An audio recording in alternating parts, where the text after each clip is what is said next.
Tarixiy badiiy kitoblarni o'qiganimda o'zimni xuddi mazali taom yeyotgandek his qilaman. O'tmishdagi qaysidir davr yoki shaxs haqida badiiy adabiyotda, yana uni shoir odam yozsa, bu tarixni anglash, his qilish va hatto qanday xulosalar chiqarish ham ongimizdagi kerakli nuqtasigacha yetib borar ekan.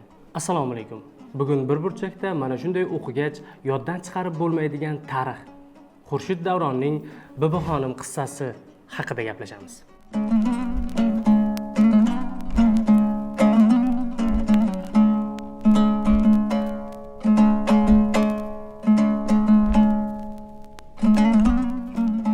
Videoni boshlashdan oldin o'zbek tilida kitoblar haqida sifatli videolar davomli bo'lishida yordam berishingizni so'ramoqchiman.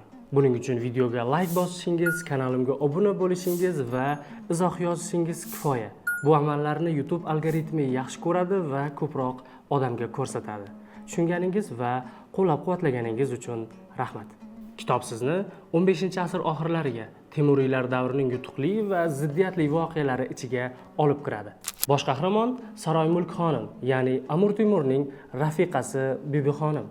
Xurshid Davron uni faqat tarixiy shaxs, malika sifatida emas, balki yuragi orzular, hasratlar, iztiroblar bilan to'la ayol sifatida ko'rsatishga harakat qiladi.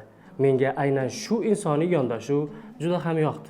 Kitobda tarixiy ma'lumotlarni quruq faktlar emas, xalq orasida tarqalgan afsonalar, she'riy parchalar, muallifning shaxsiy his-tuyg'ulari, ichki kechinmalari bilan o'qiysiz.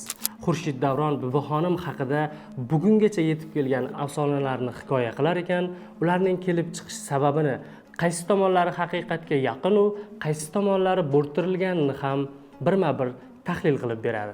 Masalan, Samarqandda Bibixonim madrasa qurdirishi va me'morning malikani sevib qolgani haqidagi afsonani olaylik. Unda quruvchi yigit sevgisini izhor qilganida malika zukkolik bilan javob berib, uni rad etadi.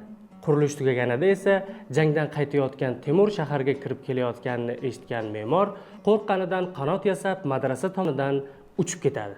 Muallif bu afsonani keltirar ekan, tarixiy manbalarga tayanib bu me'morning kim ekanligini topishga urinadi. Amir Temur bu paytda qayerdagi jangdan qaytayotganligini o'rganadi. Afsonani tarixiy faktlar bilan solishtiradi. Kitobni o'qirkansiz, muallifning bu mavzuda yillar davomida juda ko'p o'qib izlangani, katta ma'lumotlar bazasiga ega ekanligini ko'rasiz. Shunday bo'lsa ham, Xurshid Davron o'quvchiga quruq tarixni berishni istamaydi. Uni nima uchun o'qishimiz kerak, qaysi o'rinlardan qanday xulosa chiqarishimiz lozimligini anglatishga harakat qiladi. Kitobda 1948-yillarda Samarqand muzeyi direktorligiga tayinlangan Mamat Yusupovning mumiyolangan Bibixonim jasadini Samarqandga qaytarish uchun yelib yugurishlari haqida o'qiysiz. Xurshid Davron Yusupovni o'z tarixini, g'ururini teran his qilgan, u uchun kurasha olgan uyg'oq shaxs sifatida tasvirlaydi.